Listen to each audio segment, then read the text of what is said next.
Kilalanin natin si Lino, isang maliit na langgam na may haharapin na napakalaking hamon. Naranasan mo na bang may gawain na parang imposibleng gawin mag-isa? Ganyan ang problema ni Lino. Nagsimula ang lahat nang makakita si Lino ng isang higanteng butil ng kanin. Pero may problema. Napakalaking butil kumpara sa kanya. Paano niya to dadalhin? Sinubukan niyang buhatin pero ayaw talagang gumalaw. Sobrang bigat para sa kanya. Dito niya na-realize ang isang mahalagang bagay. Hindi niya ito kakayanin ng mag-isa. Pero hindi siya sumuko. Sa halip, gumawa siya ng isang matalinong desisyon. Ano yun? Ang bumalik sa kanilang pugad para humingi ng tulong sa iba.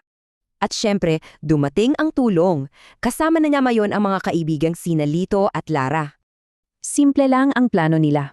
Pagsamahin ng lakas at kumilos ng sabay-sabay.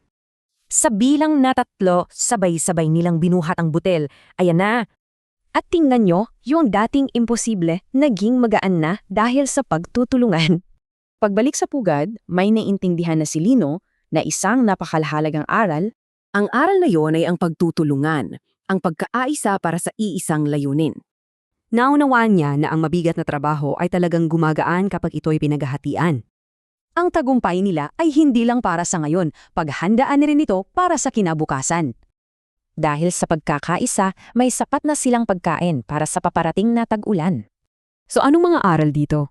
Nagiging posible ang mahirap sa teamwork at mahalaga ang paghingi ng tulong.